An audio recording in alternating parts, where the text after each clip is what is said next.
Au début, je ne voulais pas faire de vidéo sur ce sujet, mais vous avez été tellement nombreux à m'envoyer des messages que je me suis dit qu'il était important de tirer tout ça au clair. Car il y a trop de bêtises qui ont circulé autour de l'impôt sur la nationalité, et donc il était important d'en parler. Dans cette vidéo, je vais donc rétablir la vérité, mais surtout, je vais vous expliquer comment fonctionne le vote d'une loi, et plus particulièrement le vote d'une loi comme celle-ci concernant l'impôt sur la nationalité. Comme ça, si on vous refait le coup de l'impôt sur la nationalité, vous saurez si c'est vrai ou pas, et vous saurez s'il est temps de paniquer ou pas. Ou sinon, vous pouvez aussi vous abonner à la chaîne.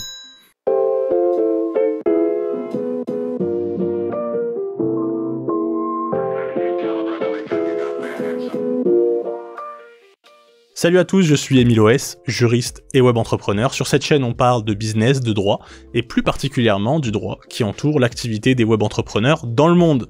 Donc ici, on est en plein dans le sujet, c'est même mon sujet de prédilection. Aujourd'hui, je vais donc bien visser ma casquette de juriste et vous expliquer ce qu'il en est sur l'impôt sur la nationalité. Si vous avez besoin d'aide pour aller plus loin, vous trouverez tout en description. Chaque année, le Parlement, qui est l'organe qui vote les lois, vote une loi qui vise à décider comment le pays va organiser ses finances, combien on va dépenser et combien on va taxer. C'est ce qu'on appelle la loi de finances. Mais, dans un pays démocratique comme le nôtre, voter une loi, c'est pas simple. Et voter une loi de finances, encore moins. Donc je vais vous expliquer rapidement le processus pour que la prochaine fois qu'on veut jouer sur vos émotions, vous sachiez identifier si c'est du sérieux ou pas. Donc comment ça se passe ? Le gouvernement, d'abord, bosse sur un projet de loi. Donc ils réfléchissent tous ensemble, les ministres s'organisent ensemble et ils rédigent un projet de loi de finances. Ils le valident ensemble en Conseil des ministres et là ils se disent ok, c'est bon, on est prêt, on va envoyer du coup la proposition au Parlement pour qu'elle valide notre projet ou pas et du coup qu'elle le vote. Et n'oubliez pas, en France, le Parlement est divisé en deux assemblées. D'un côté l'Assemblée nationale et de l'autre côté le Sénat. Du coup ensuite, ils viennent à l'Assemblée nationale et disent aux députés voilà le texte que vous devez voter,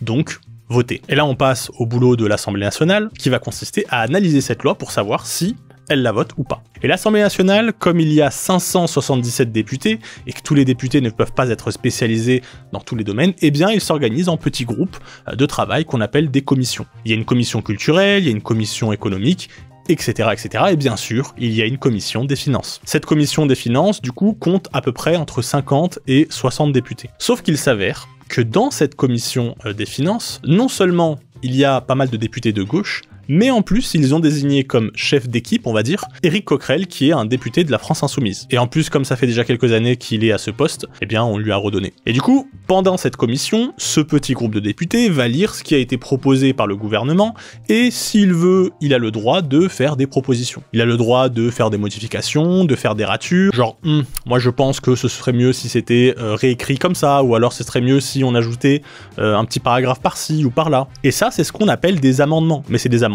au niveau de la commission. Donc en fait, c'est juste des petites propositions, des brouillons quoi. Et ça a loin d'avoir de la valeur. Comme je vous l'ai dit, c'est une sorte de brouillon. Pourquoi ? Parce que le projet du gouvernement qu'ils ont tout raturé et modifié, eh bien ils doivent le rendre au gouvernement. Et le gouvernement doit dire ok, moi je suis d'accord avec vos modifications, ou alors pas ok.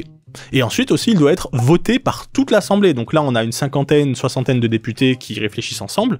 Mais après, derrière, il y a un gros vote avec les 577 députés. Ensuite, une fois qu'ils se sont mis d'accord à l'Assemblée, ils envoient tout ça au Sénat. Et là, au Sénat, rebelote, c'est la même chose. Commission, vote du Sénat, etc., etc. Si le Sénat est d'accord, eh bien c'est cool, on peut enchaîner. S'il n'est pas d'accord, eh bien on recommence. Assemblée, Sénat, jusqu'à qu'on trouve un compromis. C'est ce qu'on appelle la navette parlementaire. Et enfin, finalement, si tout est ok, il peut y avoir aussi une saisine du Conseil constitutionnel, donc c'est en gros une Cour suprême qui vérifie si tout est ok vis-à-vis des règles les plus importantes, genre droits de l'homme, égalité devant l'impôt, des trucs comme ça quoi. Et si le Conseil constitutionnel valide, là, ensuite on peut envoyer du coup au président qui va signer la loi et la faire entrer en vigueur. Voilà, et donc vous voyez, le processus est quand même assez long. Il y a beaucoup de choses à faire. Et bien en fait, les gens ont commencé à paniquer parce que ce petit groupe là, c'est cette commission qui a commencé à discuter du projet de loi, eh bien ils ont proposé une petite modification. Cette modification c'était un brouillon et ça n'a tenu que quelques jours, donc ça n'avait pas de valeur, c'était seulement une proposition. Eh bien, à cause de ça, tout le monde a commencé à rentrer en panique. Alors qu'il était évident et c'était prévisible que ça allait être stoppé. C'est déjà arrivé une fois qu'il y ait une proposition en ce sens en commission qui n'avait même pas d'ailleurs été acceptée en tant que brouillon, si je puis dire. Et les gens avaient déjà commencé à paniquer et à parler de ça. Et là, j'ai halluciné. Je vois des gens qui commencent à faire des vidéos sur comment éviter l'impôt, quel pays pour pas avoir l'impôt sur la nationalité il faut choisir, comment mettre son argent dans un trust pour être protégé, etc., etc. Bref, franchement, j'étais faut se calmer. Y a rien. C'est bon. Tout va bien. Mais le pire, c'est même pas ça. Le pire, c'est que ces mêmes gens n'ont même pas compris le contenu du texte. Ça veut dire que Quand bien même, par miracle, cette modification avait pu passer tout ce parcours du combattant pour arriver jusqu'à la promulgation, eh bien la PAC n'aurait pas touché beaucoup de monde. Pourquoi ? Tout simplement, je vais pas vous lire tout le texte, mais le texte nous dit simplement « sous réserve des conventions ». Et ça veut dire quoi, sous réserve des conventions? Ça veut dire qu'au final, les seules personnes qui auraient été touchées par cette loi, il y en aurait pas beaucoup, et ce serait par exemple, que ce soit des personnes par exemple qui sont allées s'expatrier dans des pays où il n'y avait pas de convention. Bah oui, sous réserve des conventions, s'il n'y a pas de convention, le texte s'applique. Je vous donne des exemples, on a par exemple le Paraguay ou les Bahamas. Ensuite, deuxième hypothèse, ça peut être des personnes qui vivent dans des pays avec des conventions, donc il y a une convention, mais la convention est beaucoup à l'avantage de la France. Un exemple avec la convention entre la France et les Émirats Arabes Unis, eh bien cette convention donne pas mal de pouvoir à la France pour qu'elle puisse appliquer son droit. J'ai fait une vidéo d'ailleurs avantages-inconvénients sur les Émirats, je vous invite à aller la regarder, j'en parle pas mal là-bas. Et enfin, dernière hypothèse, et ça c'est malheureusement une hypothèse qu'on retrouve pas mal sur internet, et notamment des gens qui ont fait des vidéos, en tout cas certains, eh bien c'est tout simplement l'hypothèse où vous êtes parti physiquement de la France, vous avez dit à la France, voilà, ça y est, je ne suis plus résident fiscal. Sauf qu'en réalité, eh bien vous n'êtes résidence fiscale nulle part. Exemple, des personnes qui renouvellent des visas un peu bancals en Thaïlande et en Indonésie sans jamais être vraiment résident. Et donc en fait sans jamais avoir de protection. Logique, si vous ne vous expatriez pas vraiment, ne vous étonnez pas que vous soyez vulnérable. Mais sinon c'est tout. C'est tout. Et si on va chercher encore la situation encore pire, c'est-à-dire essayer de toucher un maximum de Français, eh bien il faudrait que la France commence à modifier ses conventions qu'elle a signées avec plein de pays. Et ça, autant vous dire que ça prend des années à faire. Donc tout ça pour dire que à cause d'un petit brouillon, qui n'a même pas duré quelques jours, on a une avalanche de panique et de réaction qui est complètement disproportionnée. Voilà.